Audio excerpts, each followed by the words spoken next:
What's going on, everybody? Welcome to Owen and AJ Talks. I'm Owen Finch, and I'm here with... AJ Talon, and today we're doing SpongeBob SquarePants Season 2 reviews of the episodes Pressure and Smoking Peanut. Yeah, we don't even know what episode... We're probably going to say this every time we do Season 2 of SpongeBob. We don't know what episode numbers that these are. I'm just going to put whatever episode numbers that I did the last video, just because Season 2 aired out of order. So we don't even know what episodes these are. I'm going based on... Yes, we're just going by that episode title. Yeah, so...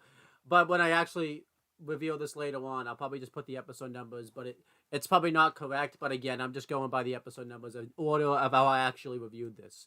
And again, we're not being too strict because SpongeBob is one story beat episode, so they don't really follow like a big story or anything like that. So yeah, let's get into this. AJ and I are going to try to actually stick to a timer this time.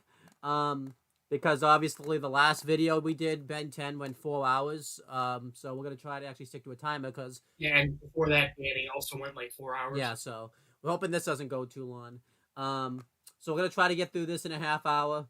I'll say this too, I also have somewhere to be. So, we have to get this done in a timely manner. So let's just get started. So, we'll start with Pressure, obviously, because that's the episode that precedes this. This episode came out on May 12th, 2001.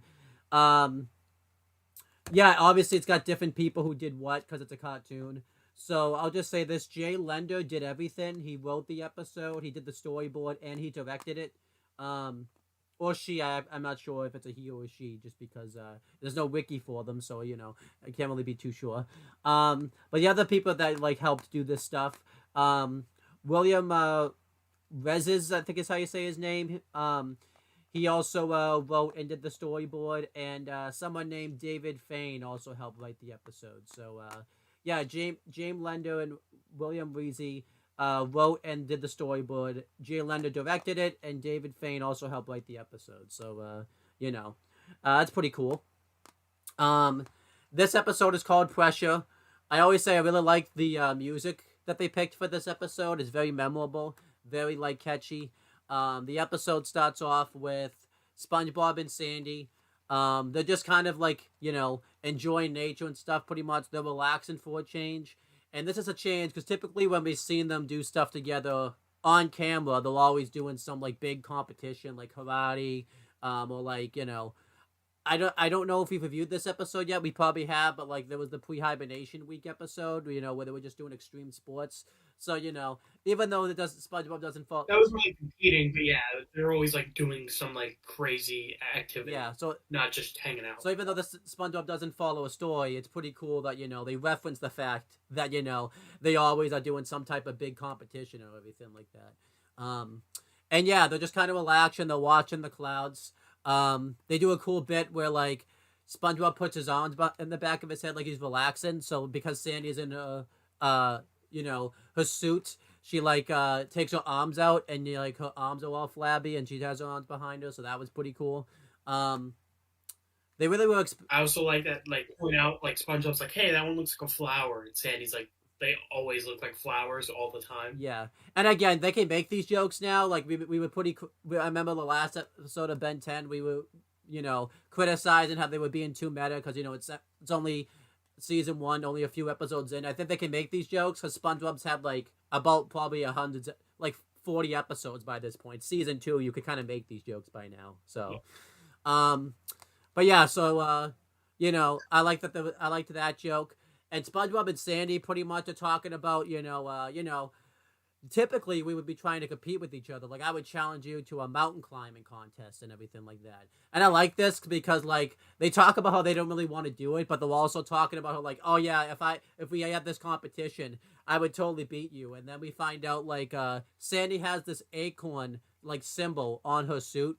And, they do a funny joke. You didn't really get it as a kid, but you actually get it as an adult where SpongeBob says, I thought that meant you were nuts. And it works both ways because as a kid, you just think, squirrels like nuts and everything like that. So you think, Oh, well, you forgot to say the reason why she points out the acorn is she's saying, I'm a squirrel. We're built for climbing, see the acorn symbol. Yeah, so. And then, yeah, this has a lot of really good one-liners And from both SpongeBob and Squidward. I think Squidward's like the highlight when it comes to that. And Yeah. basically, SpongeBob says he's naturally born climbing too, because it's all about finger strength. And he does this funny bit where he like flexes his hand and all that type of stuff, which was funny. And as this has happened, I like how you brought up they're like used to like the ocean pressure, and that's why they're so strong. that was good, yeah. And then we while SpongeBob's flexing his hand, it shows off screen. We don't see Sandy like she was there, but then when we cut back to Sandy, like she basically took a head start. She's already halfway there, and SpongeBob's obviously upset about this. And he tries to climb the mountain, and Sandy is using like hiking tools, like she's got like the hammer and like the nail that a hiker would use when they're hiking. And SpongeBob gets knocked over and falls off the mountain. And Sandy's just like, too bad you forgot your umbrella. And SpongeBob's like, I didn't. And he's like using the umbrella to help him. Well, it's not even that he got knocked off. He's like, hey, Sandy, you, she uses the pickaxe to like knock a piece of rock off. And then he's like, hey, you did that on purpose. And she's like, yeah, but this is an accident. Yeah. And causes like a mini avalanche. And you see him like getting hit in the head and fall to the ground.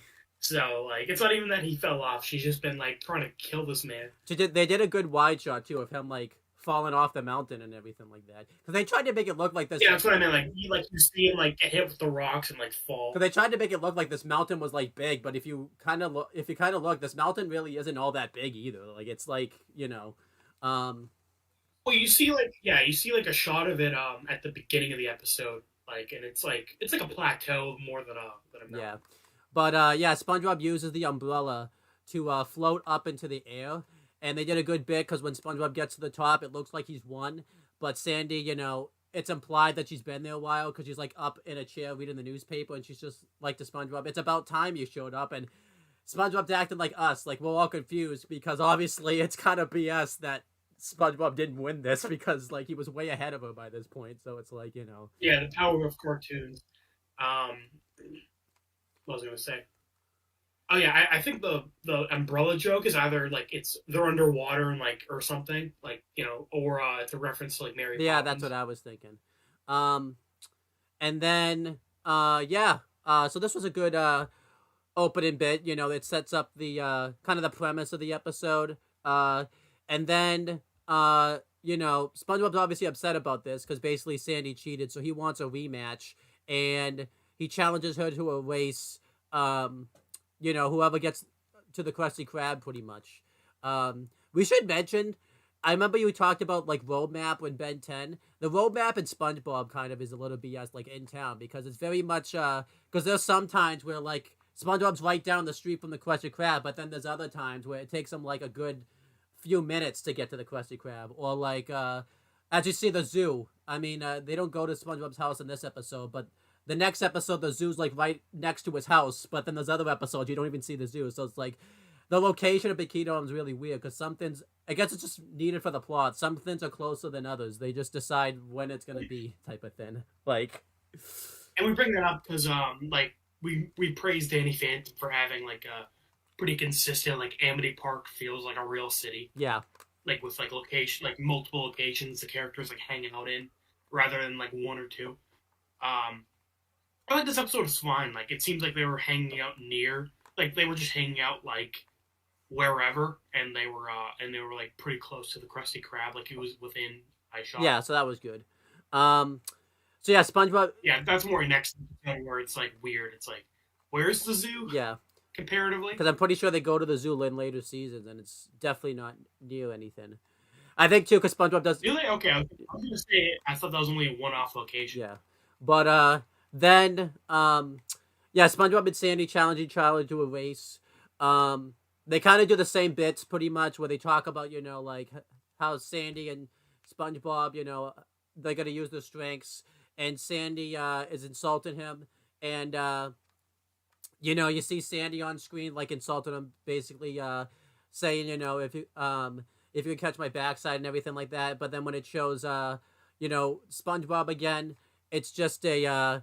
not a tape recorder, but what are they called out those things? Like a Yeah, record player. record player of him just recording, saying that I'm already halfway He was there. getting revenge, basically. He's like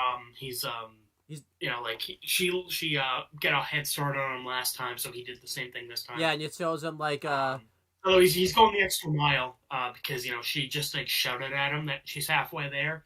He left a whole ass record player with a recording of him saying he's halfway there. I thought that was all. Also, you missed it. There was a really funny joke where they're like explaining SpongeBob's like bragging about why sea creatures can run faster. Yeah, and he's like, and like he does like a superhero voice, and like the like his holes expand. He's like, I am air like aquatic like I can't remember the exact wording because I'm tired. This is like a morning video. But he's basically saying like as a fish he's built to go fast underwater compared to a squirrel. Yeah, that was good. And then while SpongeBob's racing, he bumps into a brick wall, falls to the ground, and basically Sandy uses him to kind of bounce over the wall as a base lift, as she mentions it pretty much. And Sandy's being all braggy, and she thinks she got to the Krusty Krab first, but they did the same bit where SpongeBob. I thought the SpongeBob bit was. I feel like they did better with the SpongeBob where like he got the head start and everything like that than with Sandy, because SpongeBob's was like really funny. Because I think that, like I was saying earlier, I think it's like he's trying to one up her. Yeah. Like she had like the chair pulled out in the newspaper, so he like put on like a old man beard, and he's like, "Wow, it's about time you showed up, Whippersnapper." And you can definitely see too. Sorry, go ahead. Tom Kenny, you could definitely tell like really was experimenting with his voice acting chops, because he did the Superman voice and then he did like the old man voice and everything like that as SpongeBob. So he did both the voices. Okay, cool. Yeah. So, yeah, this was really good though. Yeah, Tom Kenny was. I thought I always thought I thought the shot was weird. Where Sandy enters the Krusty Krab from like outside. It's like it's like a one shot take, like seeing her enter, and it's like weird because like the background is like kind of distorted, and like they like the tables in the cashier's booth where Squidward usually is like look a lot bigger. Yeah, that was. I always thought that was weird. Yeah, but they never really do the shot again. Really, it's kind of like a one-time thing. Yeah, like a one take, like entering from outside inside. Yeah, they normally don't do that. And then but SpongeBob's acting like an old man, basically acting like he's been there all this time and everything like that. But yeah, I thought SpongeBob kind of won the one-upsmanship here. And then this kind of ties into. But yeah, let's kind of talk about. I really liked these two opening bits. I thought they set up the episode very well. You say set up, but that's like half the episode right there. But it kind of sets up, their like, their war and everything like that. The kind of like, their game pretty much and everything like that. And I thought, the races were really fun. I always enjoy SpongeBob and Sandy's dynamic anytime they're on screen. Other than like SpongeBob and Patrick, I would say they probably have like the best dynamic out of the SpongeBob like cast and everything like that. There's a reason they always do scenes with them together and everything like that. And I also really like the voice acting of Tom Kenny, and it was just really good stuff. They set it up pretty logically. I liked how like they both one-upped each other before, which kind of caused, them to kind of cause the plot of the episode and everything like that. Overall, how do you feel about kind of the two opening bits and everything like that? I liked it. Some episodes, like, Sandy's, like, way better than SpongeBob at, like, karate and stuff like that. So, it's kind of nice to see, like, like you said, they both win at something. I'm actually glad the leg race didn't last too long. It was only, like, 20 seconds. Like, SpongeBob slammed into a wall, and that was pretty much it. Yeah. Which I'm saying that because the rest of the episode's a lot more interesting, and a criticism I have later on is that like the end section I feel like should have lasted longer. Yeah, definitely. But like I feel like the mountain climbing and the leg race were both like, and also the bit in the Krusty Krab that we're going to talk about. Those were all like perfectly like fine. Yeah. Pacing wise. But anyway, going into the Krusty Krab. SpongeBob and Sandy are still having their argument over which are better, sea creatures or land creatures. And then it's funny how like Patrick was just like walking by with his food and he overheard the conversation, Right. and was like getting offended. Sandy was like listing off that like land creatures are better at everything, whereas Mr. Krabs and Squidward kind of just like show up. I like to. And they're also. I like to hear her talking shit and they're mad. I like to. I like to think Squidward was just angry anyways, though. Like he's always angry, so he just showed up. He's just always angry. Yeah, he's always angry, and like he's just. Well, it's also funny because like, like SpongeBob and Patrick interact a lot with Sandy, and they also interact a lot with like Mr. Krabs and Squidward. But Sandy never really interacts with Squidward or Mr. Krabs. They do later on in seasons because you do the show long enough. Eventually, characters are gonna interact. Okay, and I've only seen like the first few seasons of the show. I haven't seen later seasons. But other things you missed, they were also calling each other names, and like SpongeBob struggles to come up with another name. So eventually, this kind of makes Sandy kind of say that, like all land creatures are better and everything like that.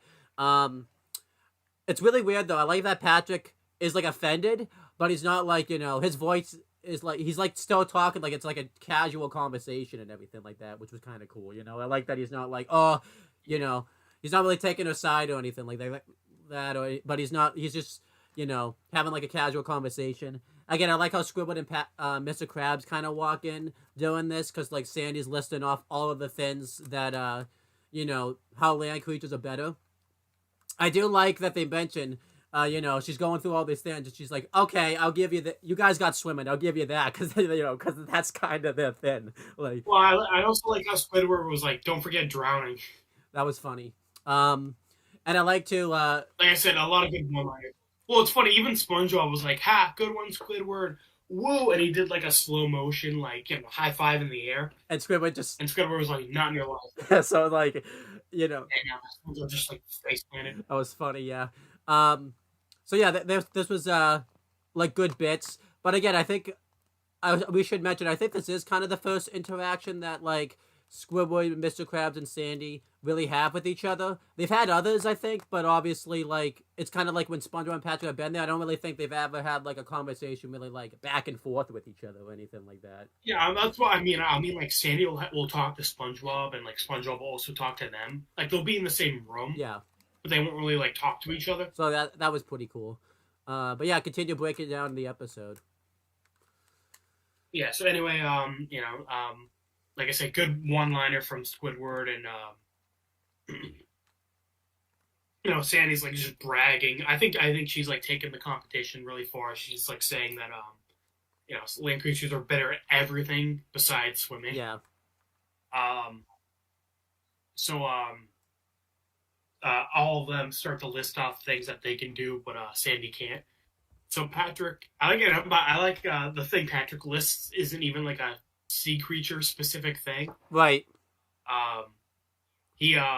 He's like, I bet you can't eat a double Krabby Patty Deluxe in one bite. Well, I like this because like it wasn't this and a bit later wasn't just like a one-off thing. Like sometimes like in a cartoon, like they'll like do they'll like have something appear out of thin air for like 1 second and for like a bit. Yeah. But like you won't see it before or after. But like I like when they continue a bit. Like in Family Guy, they'll have Peter have his brains blowed out. But like next scene he's fine. They don't even mention right. It. Here like, you see Patrick with like his food tray, and like with the Krabby Patty Double Deluxe like already on it. Yep. So I like how they continued that from earlier. Yep. And also later on, there's a bit where he like is picking up popcorn like a chicken, and like the next scene like he's still doing it. Right. So that's good. Yeah. Typically. Typically SpongeBob and like cartoons really don't do that well. Like you've seen them with the thing, because it's not like it just appears out of thin air or anything like that. So that was good. Yeah. So Mr. Krabs is doing this trick with his eyes where he's because he has like shell, he's a crab, so he's just making his eyes like pop in and out of the shell. Yep. And and then Squidward starts like balancing plates, I believe. Yeah, I think that's what it was. Yeah. Okay. With he has multiple arms. Sandy can't keep up. She tries to eat the Krabby Patty Double Deluxe, and it like smashes on her glass plate. All she had to do was take her helmet off. She tries to do the eye trick, and her eyes like bulging out of her head. Yeah, I thought the animation here was pretty good for all this stuff too. I agree. And she doesn't really even try the Squidward bit. At that point, she's like, "Oh, why would I want to do any of that dumb stuff anyway?"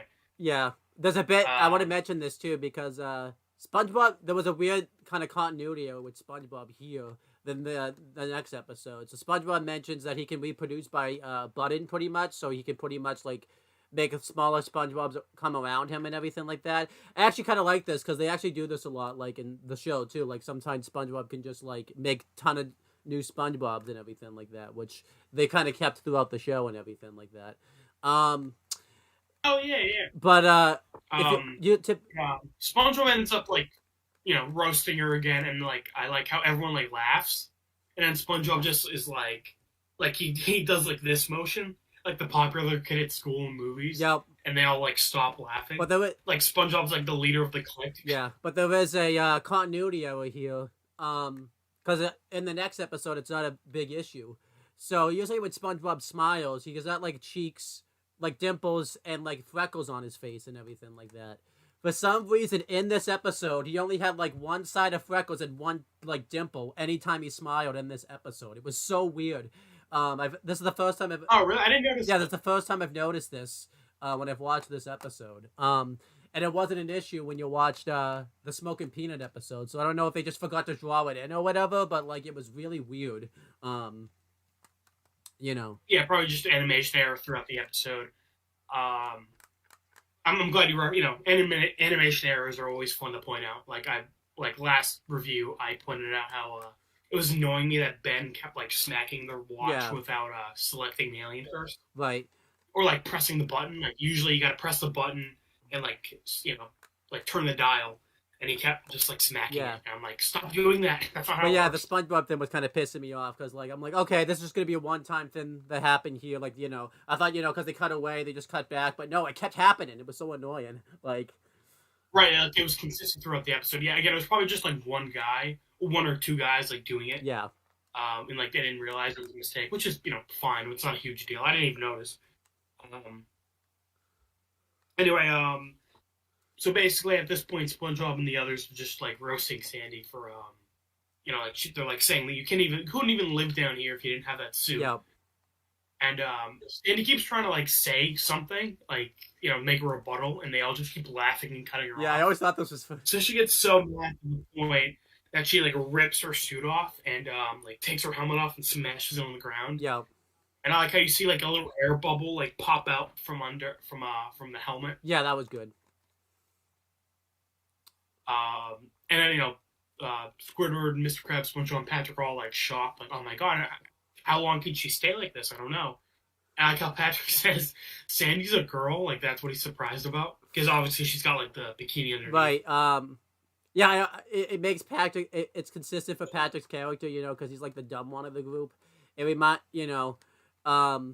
I think they've played a lot of Nickelodeon anyways, where the dumb one will like say like an obvious thing that like the fans know, but they're like, oh, I didn't know this happened. Like, if you remember the end of iCarly, when Carly's dad finally shows up, Gibby's just like, wait, Spencer's not her dad? Like, that was pretty funny, like, I think he may, that was a running joke, actually, that, like, Gibby thought Spencer was her dad. Right, so, like, it's always funny that, like, Well, I also think it was a meta joke, because, like some viewers thought he was her dad. Right, so, it was good that they did this, for Patrick. It fit his character, and, it's also really funny, too, because everyone else is saying all this stuff, and Patrick just says this off-the-wall thing that's just really funny, too, like... Right. I also think it's funny given their dynamic. Like, I remember episodes where Sandy wants to go back to Texas, or like the Band Geeks episode where Sandy's just beating the shit out of Patrick. Yeah. Or the hibernation one. Like, honestly, like, yeah, it makes sense. Yeah. But anyway, Sandy's like, starts to like she's like holding her breath and she's really struggling. Mm-hmm. And fucking these guys are ruthless. They're like, she's like, wow, because SpongeBob's like, wow, I guess land creatures really are better until they need to breathe, and they all start going like, it's free, come on. Yep. Like they all, I'm like, what did they expect to happen? They just wanted to start drowning. Yeah. And then you see like an X-ray shot of her, and like one of her like lungs like shrivel up, and one of them falls off. It's like brutal. I know. Yeah, I can't believe they went that. She, like turns blue. Yeah. I can't believe they went. Oh yeah, like they went that in depth with it and everything like that too. Like, you know. Yeah. Anyway, she like can't hold her breath any longer. She rushes to the like the kitchen area of the Bikini Bottom. And even as a kid, I didn't really get this. So she like finds a pickle jar and she like is using that as like an air helmet. I guess the joke is that like pickle jars are like half like filled up with liquid and like half air. I guess. Yeah. So she's like her like head's in like the air section, I guess. Yeah, I guess that makes sense too. Which works. I thought that worked. Yeah. Overall, like. I guess it would need some way to have her like breathe. Right. So pickle jar, I guess, and like it's humiliating for her. She's got like a pickle on her head. Yeah. So this was meant to kind of like pickle Sandy. This was kind of meant to like embarrass Sandy a little bit. So you could say this is too far, but I think what makes it better is like Sandy kind of gets a little bit of comeuppance later on and everything like that, sort of. Well, at the end, I like how SpongeBob and Sandy both admit that they like went too far. Yeah, so I let and it sets it up really well. And again, I think because like I'll get annoyed at the end of the episode, like both characters will apologize, but like one of them didn't really like do anything wrong, right? Or like the other character did something that was like way worse than the other. So I kind of like it balanced. Here, I think it's pretty fair. Like the competition started off like heated, but like fine, and then they both like escalated too far. Right. So yeah, this was kind of like the start of that. And yeah, talk about what sets up the next scene. So all four of them are laughing at Sandy, and they're both chanting like 3 cheers for water creatures, water, water, water. I like watching these episodes. I'm always like, wow, I remember like a lot more than I like thought I did. Right. And I just remember that because one time like we were watching like an episode was on like at our grandmother's house. Like I think my brother was watching it, and I was like, oh my god, I remember every line of this episode, and I haven't seen it in like 10 years. I know it's so weird. Yeah. Yes, early SpongeBob really like sticks for the is what I've noticed. But anyway, Sandy's like, all right, you've all had your little laugh, but let's see how you do on my turf, dry land. Yep.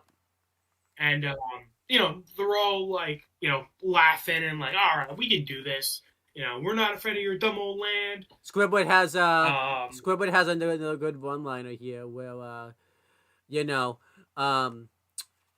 asked if they're gonna have to wear pickle jars, and everyone just starts dying laughing pretty much, which is like really funny. It's just funny that they didn't. Like Sandy obviously can't breathe underwater without like an air helmet, right? But they all go on land just fine.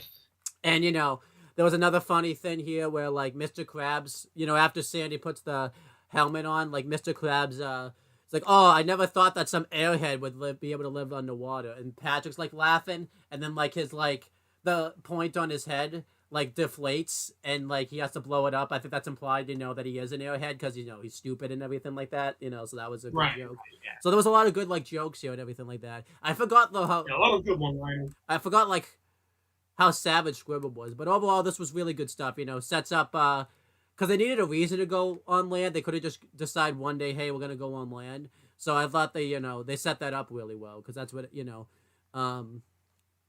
I never saw like the advertising, of this episode or anything like that. I imagine they had to advertise that they were going on land. That was probably the big hook for the episode. So it kind of gave a reason for everyone to kind of, because you can't just have them start off and be like, hey, I'm just going to go on land one day. So, Right. Right, I do agree. However, I feel like even though I like everything that came before this, I wish the land section was longer. I wish that was a whole episode of them just like exploring the island and they fight the birds and at the end they're just like, okay, we're gonna go back home. Yeah, I would. Yeah, I wouldn't blame you. But yeah, let's go back through it. So I mean, I guess like it's not really a fault of the episode. Like I like everything in this episode. I just wish the end premise lasted longer. So Yeah. I guess not really a fault of the episode, but a fault of the show that they didn't expand on a really fun like premise. Yeah, they probably could have stretched it out a little bit more. Maybe made this episode, maybe instead of have the Smoke and Peanut take place somewhere else, and have Peer Pressure just be like a half-hour episode. So that way we could have gotten more stuff on land. Yeah. But yeah, continuing.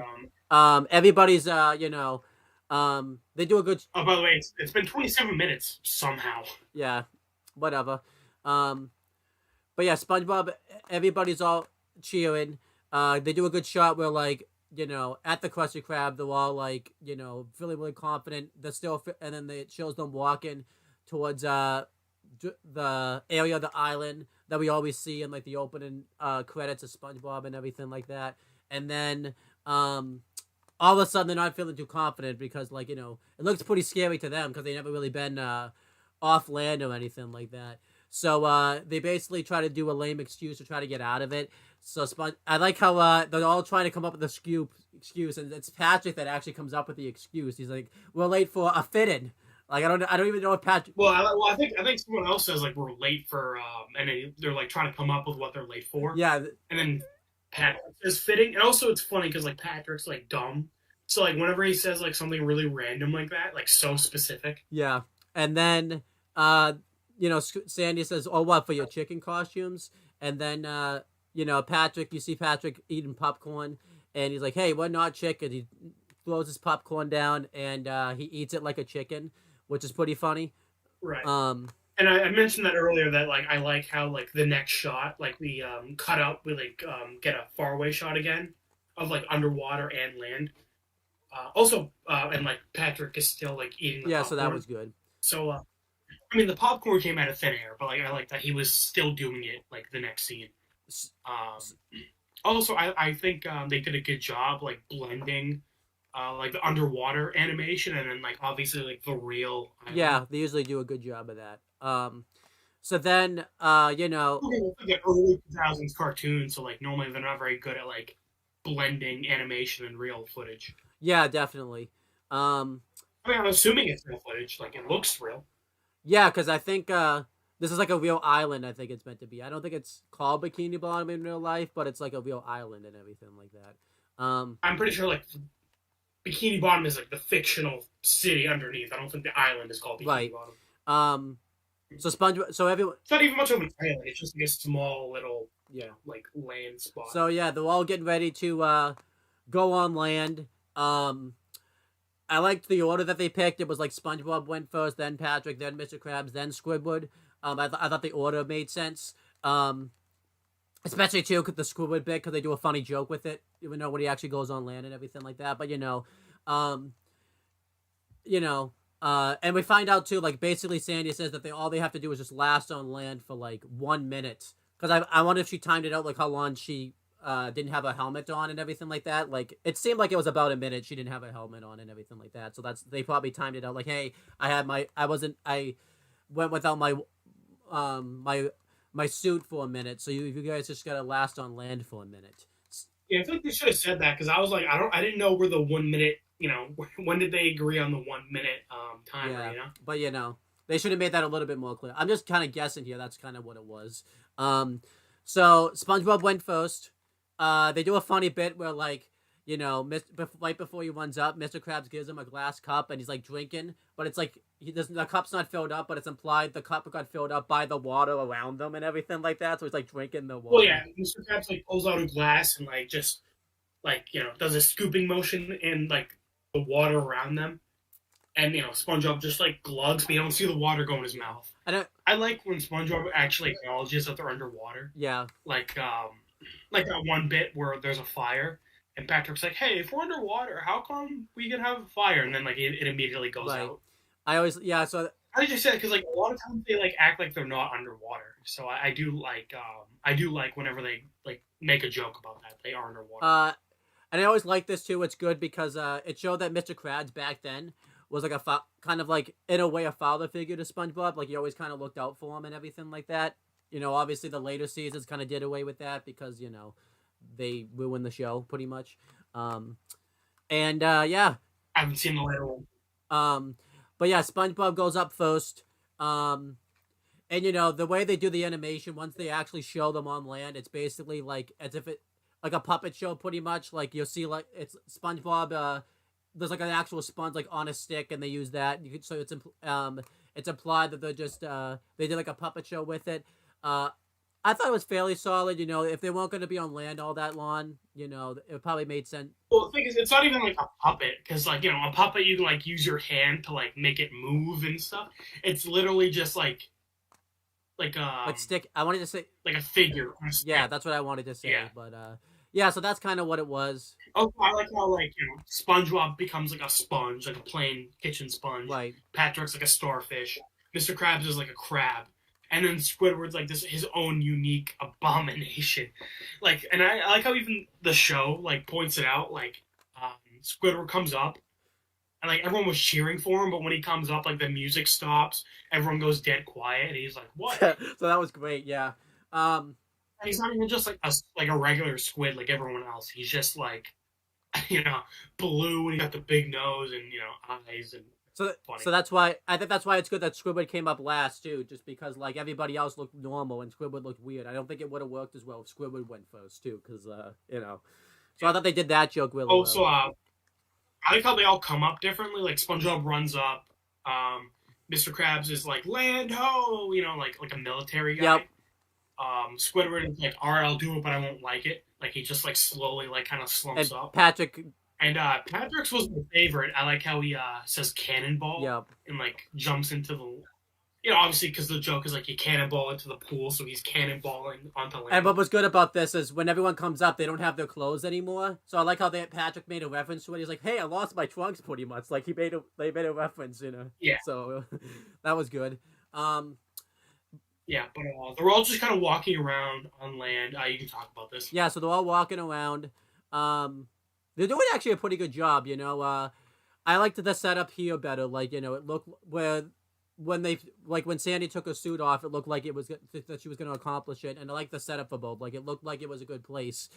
And then we should mention kind of the BS. Then everybody else, you can make an argument, wouldn't last very long on land, but it's obviously Mr. Krabs would because he's a crab. You see crabs all the time, so Mr. Krabs really. Yeah, I was like, I'm surprised Mr. Krabs hasn't been on land already. Yeah, so that was kind of weird. But then we see a seagull pop up, and he's definitely more like a puppet because you can see the strands like around the seagull and everything like that.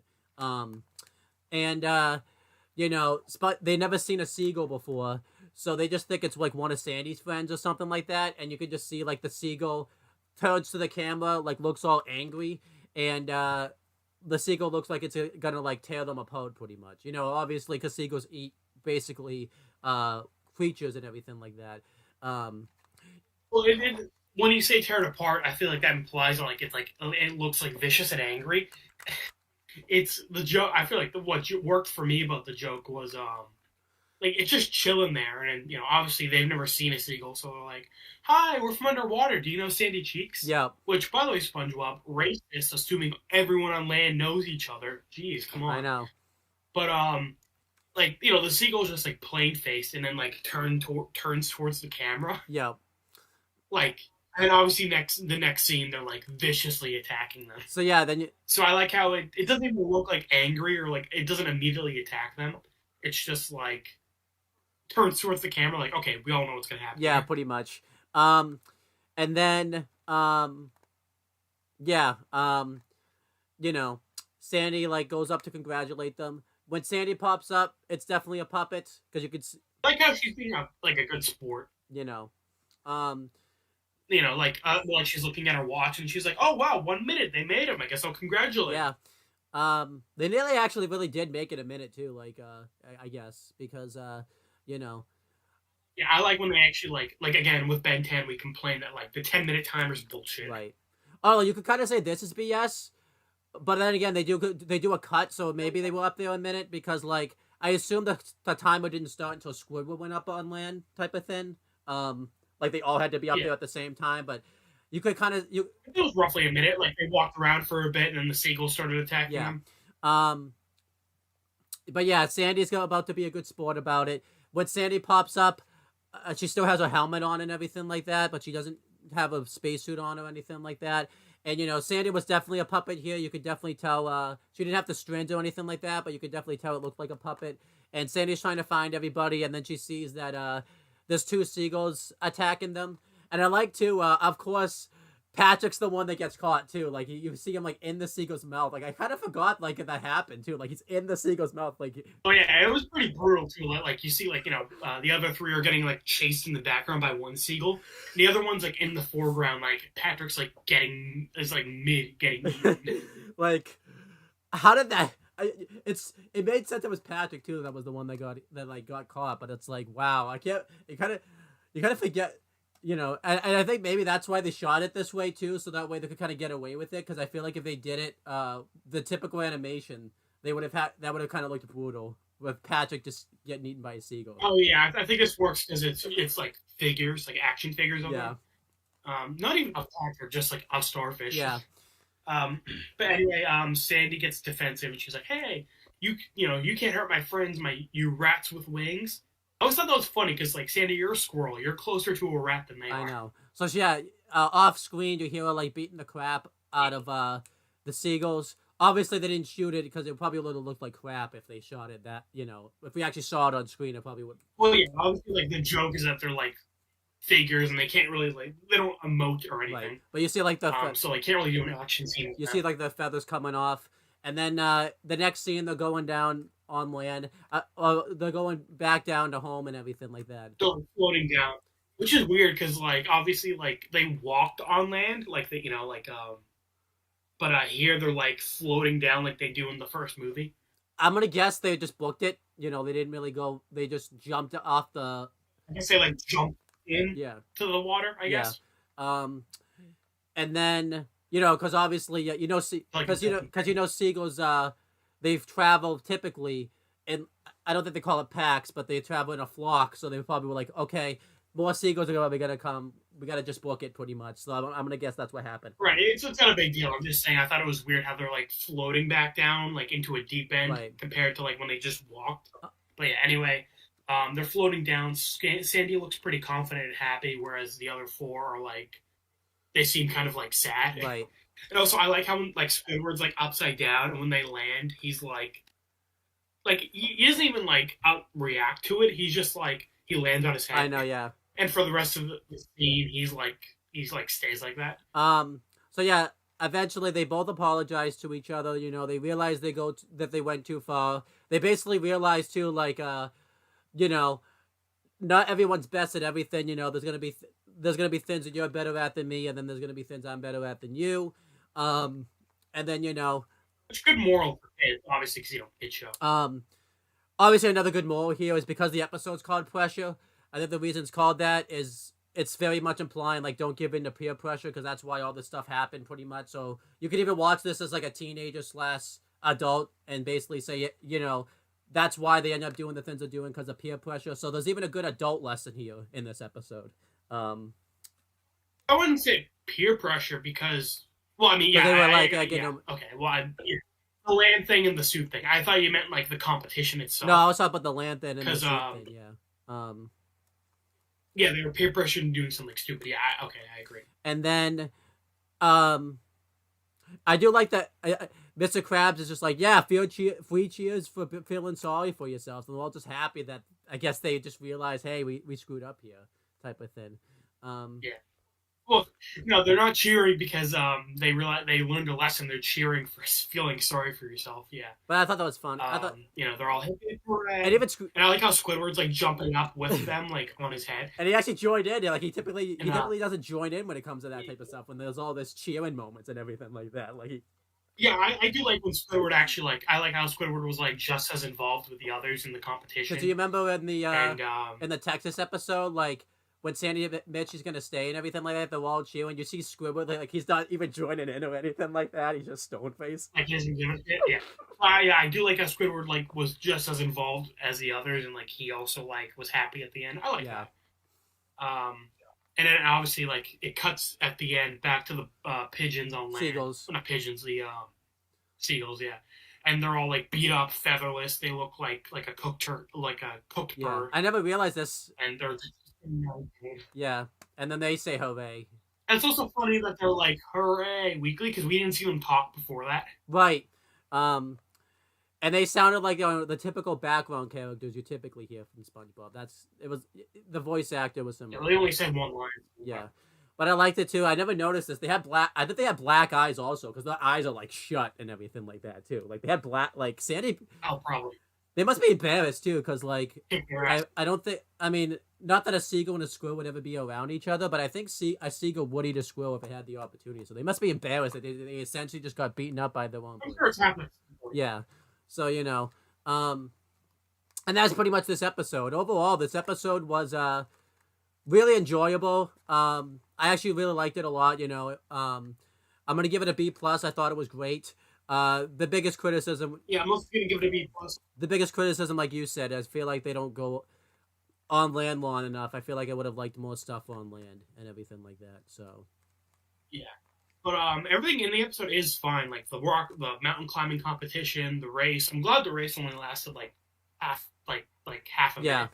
Because that was easily like not much you can do with that. I feel like there was a lesson learned in the episode, which was good. The Krusty Krab bit was fine. Yeah, the lesson was good. The land section, I would say, is the highlight. I feel like we both agree on that. But the one-liners were all really good. I like how united Mr. Krabs, SpongeBob, Squidward, and Patrick were. Right. They really felt like a team. I like that. And, I think SpongeBob and Sandy were both in character. Like, sometimes when you have, like, these characters fight in it for an episode, it feels out of character. Yeah, I definitely agree with that. Like obviously friends can fight, but I mean, like, sometimes they'll be, like, uncharacteristically like stubborn on a subject, or like they'll be flanderized, or like they care about something like way more than they usually do. I think there's a few fights in iCarly that happened. Like when Sam and Carly fight, it feels. I was thinking more so like the first episode of Danny Phantom, like Sandy and Tucker were like way too focused on like that they're like vegan versus meat eating. Right. And Ben 10 has a few.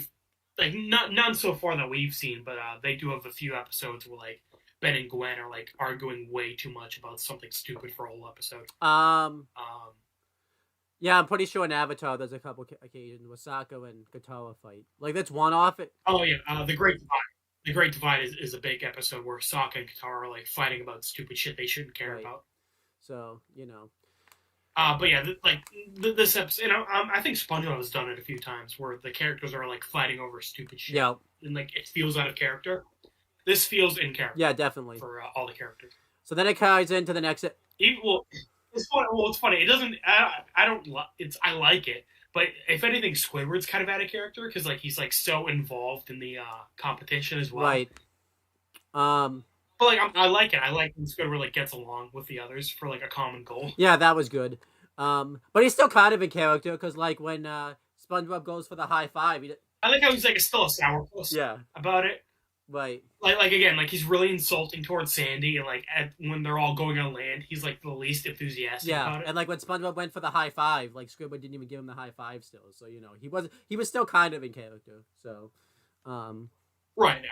And again, I like it. I like how what he's like bonding with the others. And I feel like but anyway, B+, borderline A-, yeah. I'd say. And I feel like too, Mr. Krabs is also in character. Like even though like he's the one that's like always wants the money and everything like that, I can kind of believe he would have come together for this cause if like he felt like if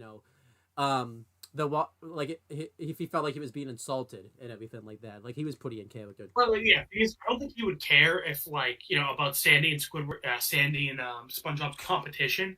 But when like she's in his restaurant, like saying that like land creatures are better than sea creatures at everything, I think he'd be pissed off and like feel like he would have to prove. It would have been better though if at the end of the episode, Like it would have been better too. Like if he had said, "You know, I'm a crab, right? Like I can be on land." That would have been awesome. I wish he would have said that. Like, Right. Well, also earlier when she's like listing things they're better at, I like how when she says like fishing and they're all get insulted. yeah, that was a good one. So yeah, you know what? What if my friend was like, "Yeah, we're better at murdering all your kind," I'd be like, "Okay, you know what? I kind of have something to prove here." Well, Mr. Krabs, we find out there might be a reason he has gotten some food because it's implied that there's a conspiracy theory he might have done that. So, yeah. Oh, fishing? Oh god. Well, Well, I was thinking of Hook's episode. I was actually thinking of the murder in your own kind episode because it's implied, that's what the secret formula of the Krusty Krab is crabs, and Mr. Krabs is a crab. So Is that what it's? I didn't know that. yeah, that's why Robot Chicken did a joke about yeah, that. but that's why a lot of people make that conspiracy theory. We're way off topic now, but we're kind of still on topic. But a lot of Yeah. Okay, good thing that you caught us rambling before we got too deep into it. Anyway, B plus, borderline A minus for me. One of the highlights of early SpongeBob, definitely. Maybe not the best episode, but one of the best. I definitely think you remember it too. Like a lot of people remember this. Yeah. Okay. Yeah. Definitely one of the most memorable. I would say.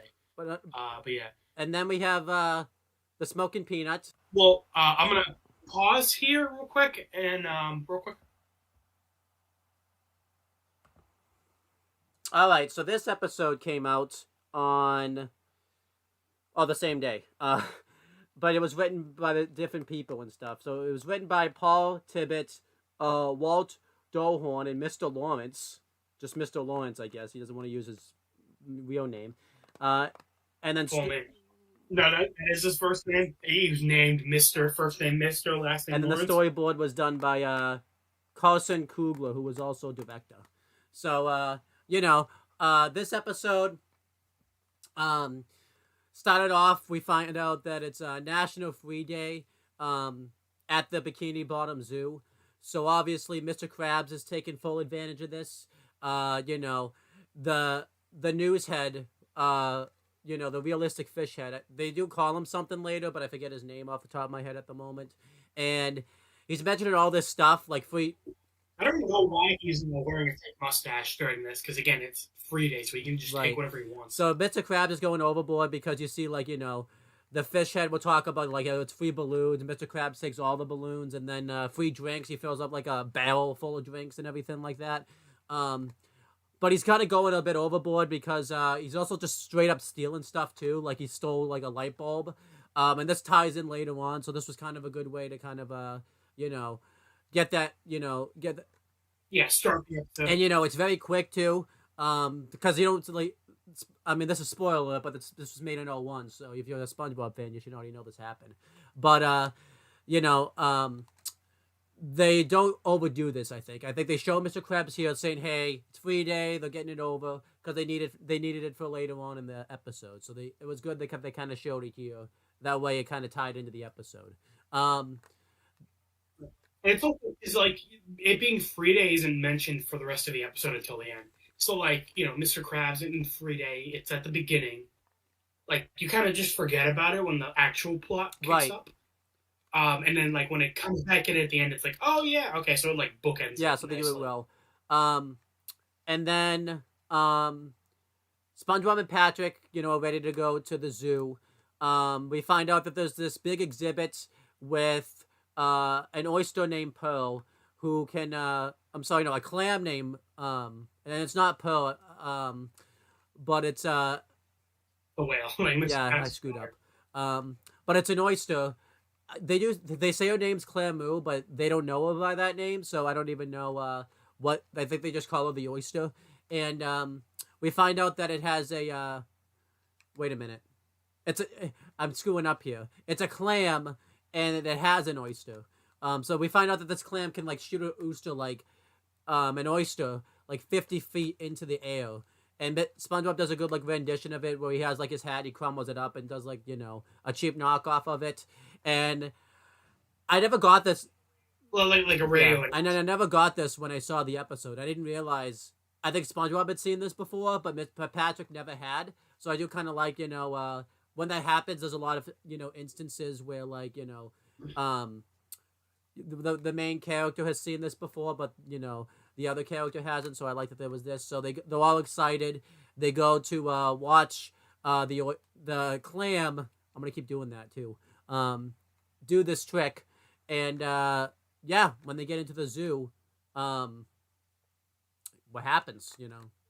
Well, we're already at the zoo, like in the outside area, and then they rush into the like Coliseum area. Right. I think I don't remember if they go back to this area later on and everything like that, but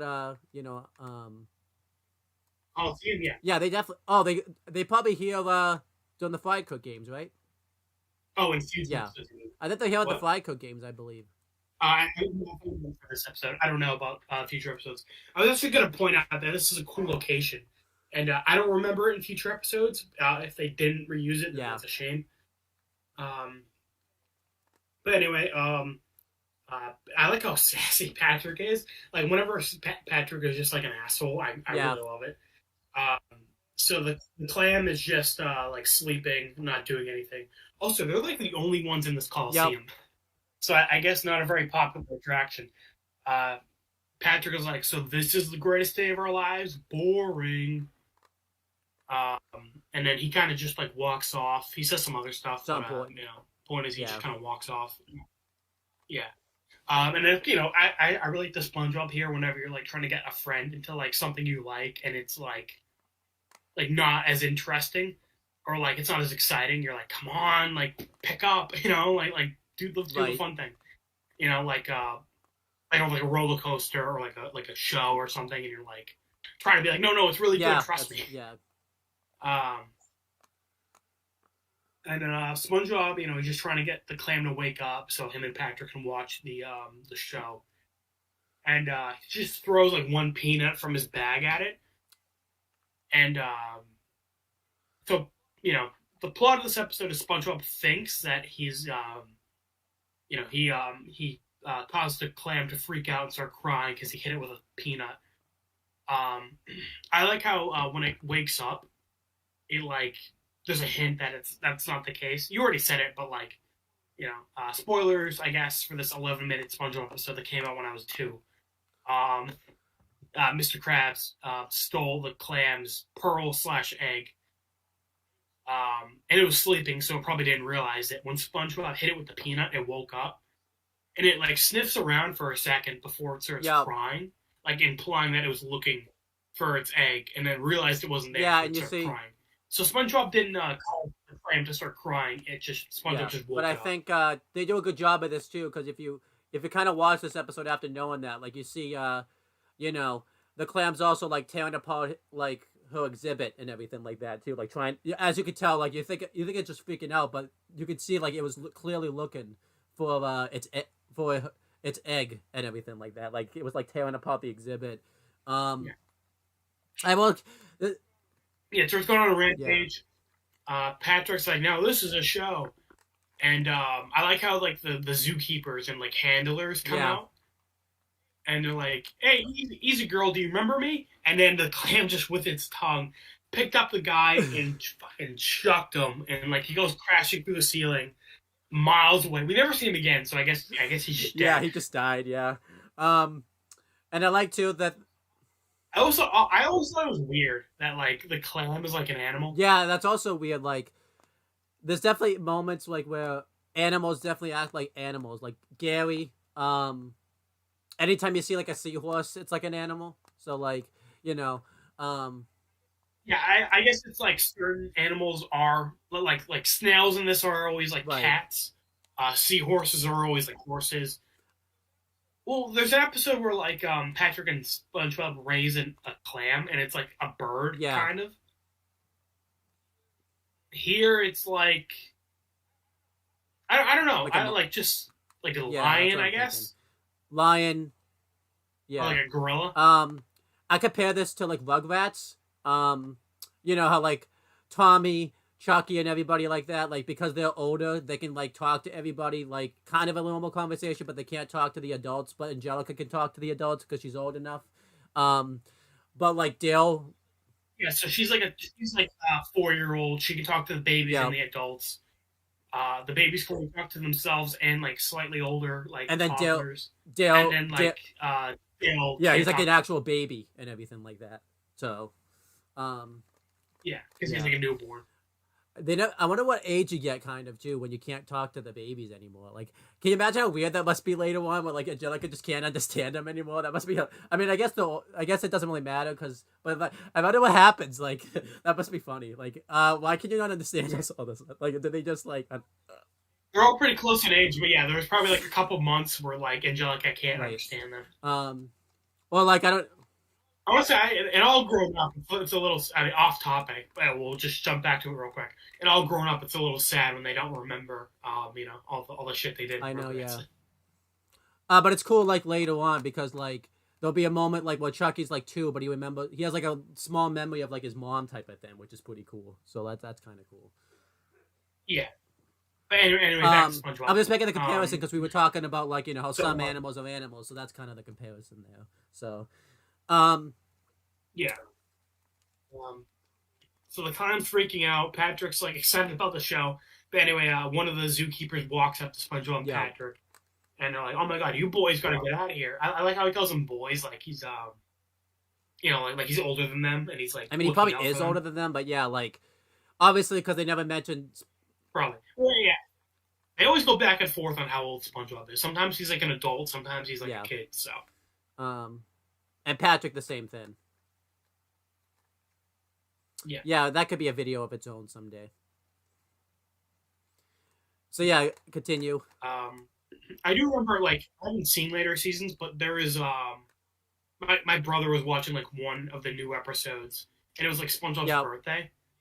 And then the episode ended with like Patrick being like, "By the way, how old are you?" And he like SpongeBob gets cut off before he answers. I think I know the episode you're talking about too. I've seen bits and pieces of it. Because it was like I think it was like the 20th anniversary of the show or something like that. So yeah, I figured it was like a special. But anyway, the zookeeper is like telling SpongeBob Patrick to get out of here because Clan Moo's going on a rampage. I like how he's like, something must have upset her, and like instead of like talking to SpongeBob and Patrick, he like gets in SpongeBob's face, pointing at him, and he's like, "Dude, you didn't do anything to cause this, did you?" I think I kind of take it though, like it was like through SpongeBob's perspective, so he thought he was just talking to him, but he was probably talking to like both of them type of thing, but through SpongeBob's perspective. Well, yeah, obviously the joke is that like like he's singling SpongeBob out, like because he thinks he did it. Well, not the guy, because SpongeBob feels guilty. But yeah, honestly, yeah, this probably could be from SpongeBob's perspective, like the cop scene where SpongeBob is like, "Oh, they know I'm guilty, but they're really asking about Patrick." And obviously SpongeBob didn't do it. So yeah, this whole episode is like SpongeBob like being paranoid about like him feeling guilty, and like like he feels like he feels like everything's coming down on him. When like no one even considers that he's possibly guilty.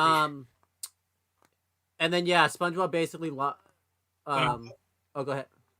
Well, SpongeBob was gonna answer, like he was like hesitating, but he was gonna say like, "Yeah, I threw a peanut at it."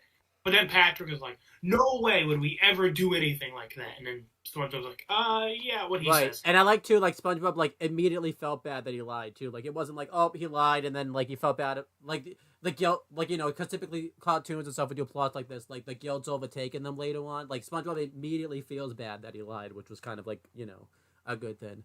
And then like. So anyway, they leave on the speaker. I like how the zookeepers are like, Clan Moo's going on a rampage. Please, like, run around and scream. So I like how I like that. Like normally the thing is like they'll be like remain calm, and then they start screaming. And I like how here they're like telling them like, please scream. That was a good inside joke right there. Anyway, so they leave. The zoo's in chaos, but they like start walking down the road. Back to SpongeBob's, their neighborhood, and Patrick's like saying like, "Oh my God, what kind of, like monster would, steal, would harm an innocent creature like that? We should like investigate the crime." And SpongeBob's getting like really defensive, obviously, because he like feels guilty. This feels relatable too, because this is about like what people would do. if they're clearly guilty of something, but they don't want to like admit it. So how SpongeBob was acting was pretty relatable. Um, and this kind of leads to Patrick kind of becoming like a detective and everything like that. So I thought they set that up pretty well. Um, and overall, yeah, they just did this very well. And you know, SpongeBob closes the door, and he's still kind of being defensive. Like I think he's kind of going into in denial, where he's kind of thinking he didn't do anything wrong, but he kind of knows deep down he did. Yeah, even Gary like meows, and SpongeBob's like, "I am not being defensive." So like obviously Gary like said you're being Right. defensive or something. SpongeBob puts the news on, and he's thinking like they do the joke where like, oh, I'm sure by tomorrow this is all gonna blow over. Because also we didn't mention this too. It's implied too. This isn't like right after the peanut. It's implied that this is kind of a little bit later on in the day type of thing. Um, Wait, I'm gonna say I kind of wish they had SpongeBob like say, "Oh, don't worry, this will all blow over by tomorrow." Then like have it cut to the next day and he yeah, turns that on would the have been news. good. Whereas this seems to all be in Yeah. one day. Because the joke kind of didn't really work because it was right afterwards. I guess it was to kind of show like it's a bigger news story than they say it was, but yeah, it shows the realistic fish head. He's given the news basically how the clam's distraught and everything like that, and it's so distraught like it can be overheard throughout the entire town, not just the entire town, but the entire world. They do like realistic shots of like you could tell this is photoshopped in like 2002 because it's like people in real life, like in different worldwide areas, just like covering their ears and everything like that. So then, Like I like how the news anchor even says like the screams are breaking the yeah, sound so that barrier. was Or no, not sound barrier. Like yeah, so like it's traveling yeah, like super far. Um, and like I like how obviously like the two like realistic running jokes in this are like the realistic fish yep, head news anchor and like the human yep. hand that'll like grab people. And I like how the news anchor starts like crying as he's like so like feels so bad for the clam, and then like the realistic human hand like starts like That wetting was his funny. tears. Yeah, Because I think that's the only time you ever see them like in the same yeah, shot, which I was think is good. funny. And then You pointed it out earlier when we were talking about pressure, but I kind of wish Bikini Bottom was laid out better yeah, because it's hard to tell like where everything is in relation to each other. right. Because like the zoo, it seems like they're walking to it like from the left or the right Yeah, of SpongeBob's house. which And which I mean they don't really go to the zoo again, so like it's not this episode's right. problem really. But just in the show in general, like can never make up its mind on like where everything Plus, is. too, they also put things like in weird places too for the plot sake. Like when SpongeBob doesn't have his shoes tied for a day. What a coincidence! That episode they put the grill like not near the the order window. Like what a coincidence! That episode like it just happened not to be in a different location. Like I feel like they kind of move Yeah, you know. yeah, they kind of move things around just to suit the plot. And like I said, with Danny Phantom, I think it works because you get a pretty good grasp of like Amity Park and like Yeah. where everything is. So you're like they also mentioned too it's breaking like the everybody else is causing a cry. So this is SpongeBob's kind of like can't really be a denial about it. I should mention too that it seems pretty easy too to get into this like clams exhibit and everything like that because you see like SpongeBob's able to get into it easily. As you find out later, apparently Mr. Krabs is able to get into this later, and then you just see like during the news, you see like this mother and like her is there with her kids crying in the exhibit with the clam in there. It's like so I guess this exhibit's not that hard to get into Yeah. or anything like that. They don't have it blocked off or anything like that. Revolving door, yeah.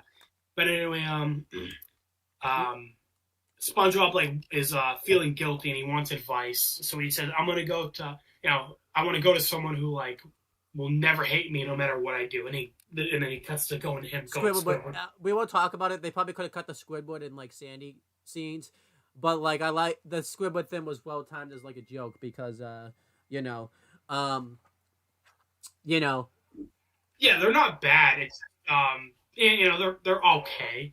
And 11-minute episodes like the two scenes take up like a quarter or a third of the episode. So it's just like they're okay. Like I don't think they're really worth it.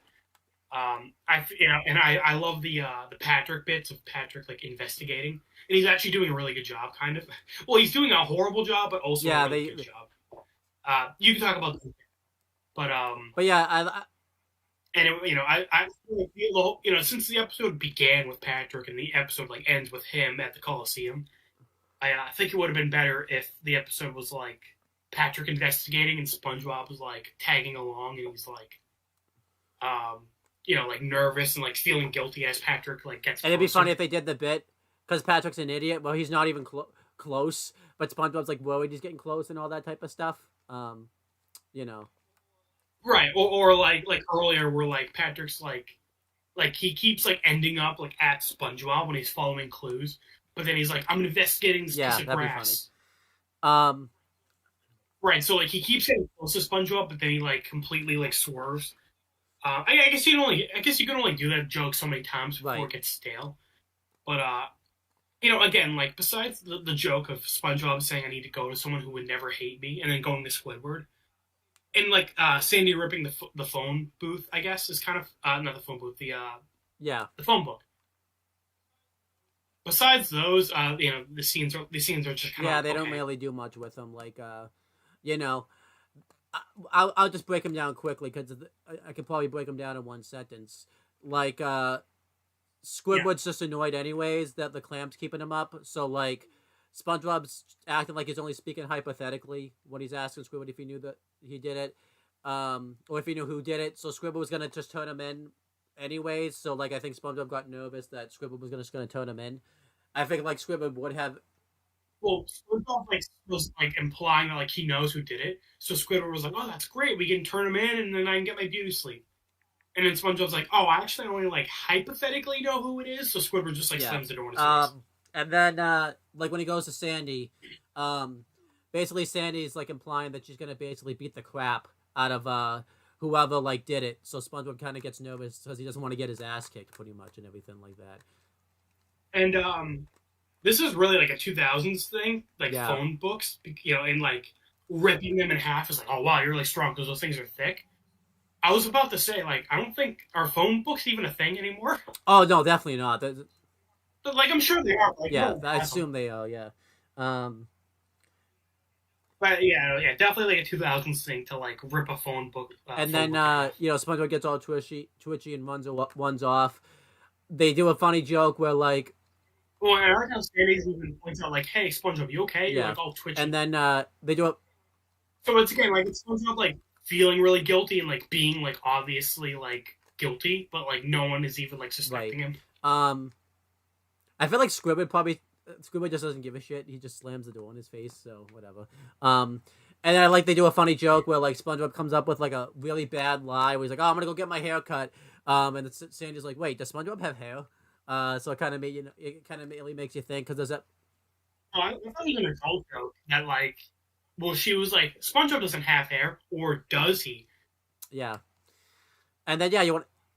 Like implying like crotch hair. Oh, there you go. But then you see, I was thinking because you see later episodes, he does have hair and everything like that. Like there's times where like. I just thought the way it was like set up that's one thing we were implying, like an adult joke. Yeah. But, whatever. And then Patrick. Want to talk about all the Patrick detective stuff because that's spread out too. Yeah, sure. Okay, so after he talks to Squidward, Patrick is like right behind him, like with a magnifying glass. He's like, "Aha! I've been following footsteps, and they lead me right to this spot. Oh no, sorry, that's later when he's at the pineapple. I don't fully remember when he's at Squidward's house. Yeah, he's just kind of like still investigated, and he's just asking basically like inanimate objects that have like nothing to do with like the case of of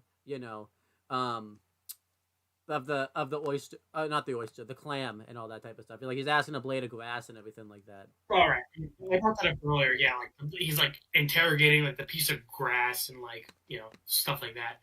And then later, after he talks to Sandy, SpongeBob's like in front of his house, and then Patrick like sneaks up on him.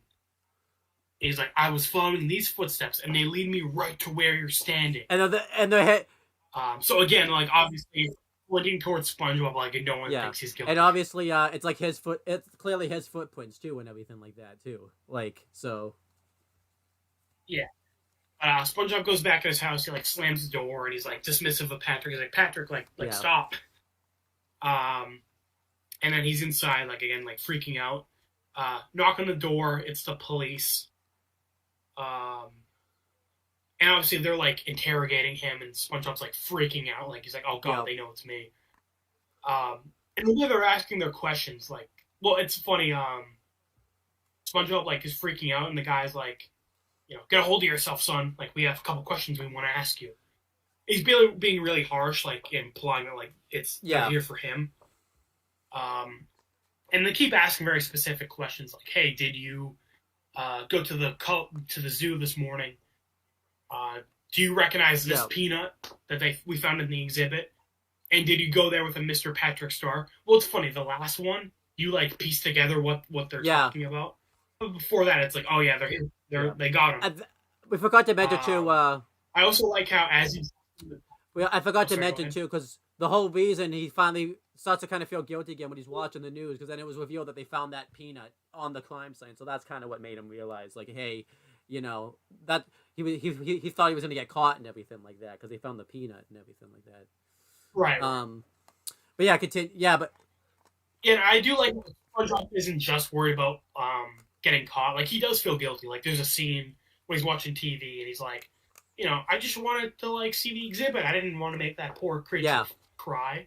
So I do like. Obviously, he's worried about getting caught, but like he does actually like feel guilty for like making. And I feel like typically cry. Cartoons, like in the early 2000s, you know, they just kind of focus on him worrying about getting caught or whoever it is. But SpongeBob's like both ways, like, and they do a good balance of it. Like he's worried about getting caught, but he's also worried, like he was also feeling guilty at the same time and everything like that too. So.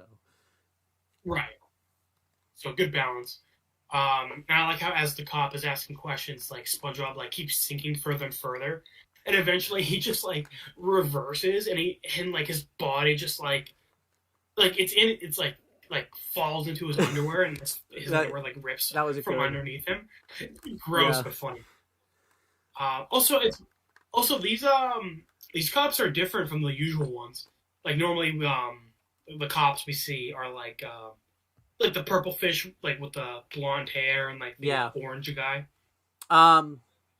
So I just thought it was interesting. Like these cops are different from. And it's like the same voice actor that does like every male cop, anyways, in the show. It's always the same voice actor, if you ever notice. And I think I was thinking these guys were zookeepers at first, but then it's like, oh yeah, no, they are police. Anyway, they're interrogating SpongeBob, looking because they think Patrick's guilty, and obviously SpongeBob thinks they're here for him. But they end up arresting Patrick, and you know Patrick is like, "Oh my god, I never would have guessed it was me the whole time. Like it's the perfect crime." So like obviously Patrick's been investigating this crime, and he's like, "Oh my god, it was me the whole time." They kind of did this joke. I don't know if this was before or after, but with the guy who's like trying to kill SpongeBob. Oh, the Strangler. This is after, where the Strangler. Where Patrick, where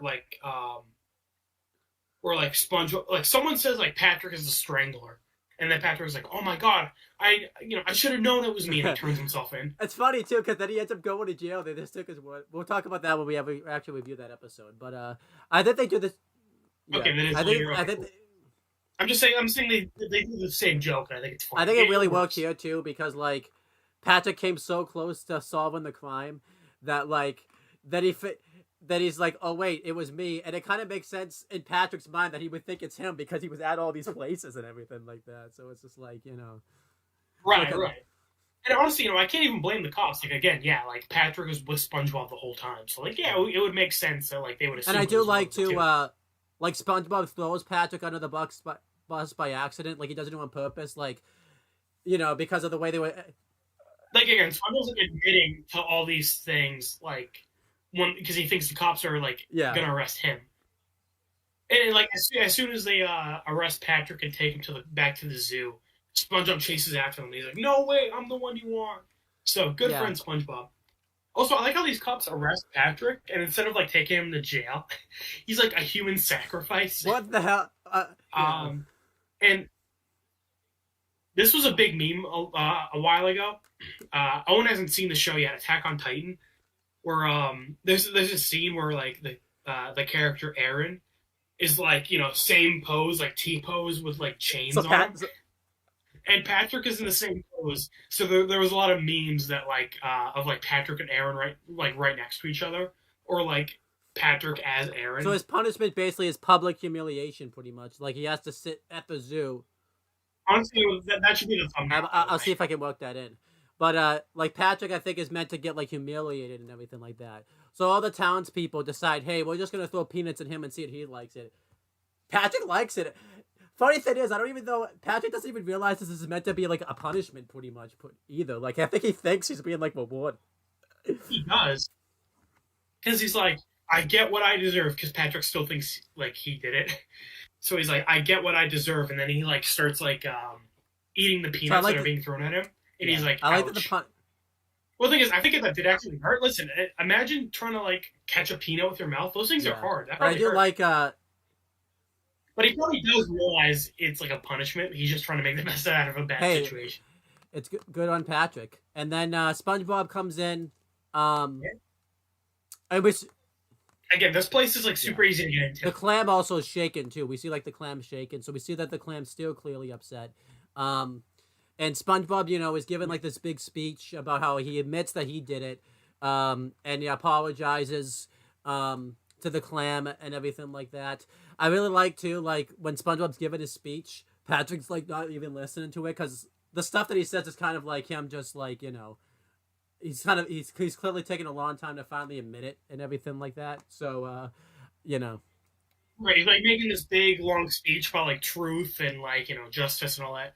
Well, Patrick is paying attention. He's making like he's like doing like a drum noise. It's like boom, like he's trying to make it dramatic, like SpongeBob's. He's trying to give background music. So that was SpongeBob good. Speech. And then, but I like how the spectators like don't give a shit. They're like, get on with it. And then when SpongeBob finally admits the truth, they're like, hey, let's throw peanuts at both of them. And then, so, like you said earlier, the episode's definitely like from SpongeBob's POV, where like he feels super guilty and he feels like everyone's like gonna know it's him, whereas no one like gives a shit. And then, the big reveal. You know, one of the zookeepers comes in with Mr. Krabs, and you know, we find out that, you know, Mr. Krabs stole the oyster from the clam, and you know, I like to. They do a funny bit where like they make it seem like it's an important item, and then he accidentally rips Mr. Krabs' clothes off, and it's implied that he's naked, but we don't actually see it, so everyone's just kind of looking away. That was a really funny joke. And then he grabs the pearl again. He's like, they also do another funny joke, by the way, too. Well, he's in a mustache, and his mustache falls off, and they don't even know that it's Mr. Krabs until his mustache falls off. Like, they think it's somebody else. Like, I guess that was the joke. You know, why he was wearing a mustache at the beginning. I was saying it doesn't really make sense because like it's free day. He doesn't need to wear a disguise. But yeah, like, you know. I guess that was the joke, that the mustache falls off and SpongeBob's like, oh my god, it's Mr. Krabs. It's okay. And then, they, you know, the zookeeper brings the oyster over to the clam, and the oyster starts breaking, which kind of makes everyone nervous. But then we find out that it's just a baby clam comes out of the oyster. They had a scene in there. You could tell this episode's written for kids because SpongeBob had to explain, oh, wow, the oyster's a mother. Then that oyster's no oyster, it's an egg. It's like, okay, yeah, that was definitely written for kids. That line was definitely written for kids. Right, like when a character like explains what's happening for the audience, like, you know, so they understand what's happening, and you know, I like how the audience is all like, aw, and then they all turn to Mr. Krabs, and he's like, but it's free day, and they all just and he's like buried under these peanuts too. It's like bad, like So good ending. You know, they set up the Mr. Krabs thing well. I think, you know, they establish that he's like stealing stuff at the zoo because it's free day, and then, you know, we think this whole episode that SpongeBob caused the clam to freak out, and it's him in the end. And like again, when I first saw this, I think I didn't even realize it because like you don't see him for the rest of the episode. I thought Mr. Krabs was just here for like the one-off joke at the beginning. Yeah, so they do that. They set that up really well. Yeah. You probably didn't even really. Yeah, this episode isn't bad. It's funny. It's just like kind of average, like it's not really unfunny. It's just not like really funny, Right. you know. Plus two, like they have a lot of scenes that don't really need to be there, but they tell the story relatively well. I wonder if we would like this episode more too, because it's right after Pressure, so I feel like Pressure kind of overtakes this episode. You know, Yeah, Pressure's really funny. This episode, it's kind of like SpongeBob's guilty. That's the episode, and it's like him feeling guilty, which again I like for him. Like again, we pointed out like he's very likable in this episode. Like he really didn't do anything wrong, and then and it's like he doesn't just feel worried about being caught. Like he does feel bad for like making the claim correct. Right. He thinks. Patrick is really funny in this episode. Him like playing detective, and like when the police arrest him, he like believes that he did it. they do a good Sherlock Holmes reference too, because he's wearing like the hat, but he doesn't have the coat or anything on, so they do a good reference to that. Yeah. So this is the Sandy and Squidward bit to be cut off. Again, not a bad episode, just pretty average. And I mentioned this. I think I talked about this before we started recording this video. The reason I think they probably had the Sandy and Squidward bits is probably because I imagine, if I had to guess, maybe this episode was being like recorded or whatever, or they just had all the voice actors there for the Pressure episode, so they just said, "Hey, why don't we just have you in this episode also?" type of thing. Because which I also point out, like pretty common for shows. Like if they have if they're doing a bunch of recording for episodes, they'll like have those characters in for like the voice actors in for like that day or that week or whatever. But yeah, overall, I think I haven't seen it, but apparently Arrested Development had an issue where one of its seasons the cast couldn't all get together for because like scheduling issues. So every episode was like a one-off about like what episode was this? I said this was apparently the show Arrested Development. Yeah. For the season, they couldn't get the whole cast together because of scheduling issues. So like every episode was like only one character was in it. Yeah, I don't know if you hear this too. They do this a lot with like Walking Dead. Like the groups will get separated sometimes, so they have like episodes where it's just one specific. Yeah, for that couple weeks, like only these guys have to be there, and then like they can leave, and then they'll like record it for the other guys. Yeah. But overall, I think this episode's pretty alright. I'll give it like a C. I think I liked it a little bit more just because some of the jokes really were told well and everything like that. It was kind of cool to see like Patrick as this detective and everything like that. I kind of wish they did it a little bit more with it. And I do like the setup of like I feel like too because I've seen later SpongeBob seasons and in the later SpongeBob seasons they would have like showed Mr. Krabs probably stealing the oyster, and like SpongeBob would have thought he did it. I think it works well that where they actually make it look like you actually do think SpongeBob was like a part of it or everything like that. Like they do later episodes where like SpongeBob and Patrick overreact to stuff that like isn't really worth overreacting to. I don't think they do that. I don't think they do that really here. So overall, relatively, for the record, like a C isn't like bad. Like A is like amazing, B is really good, above average. C is like bordering on like, C is just like meh. Like it's okay. I was entertained. I didn't have a bad time. D is like boring, and F is like awful. Kiss this level. Sometimes though, I think we're talking. Sometimes it's better to have an F grade than a D grade. I think because like at least. Oh yeah, I agree. Like D is kind of like boring. Like I don't know what we gave Red vs. Blue season 1 and 2 originally, but like those are like D. Like they're just boring. I'd rather watch Kiss This because like Kiss This is like fun to make fun of. But anyhow, that's pretty much it for this episode. Yeah, good stuff here. Thank you guys for watching this video. We're not gonna do any promotion or anything like that. We just check out the channel for future content.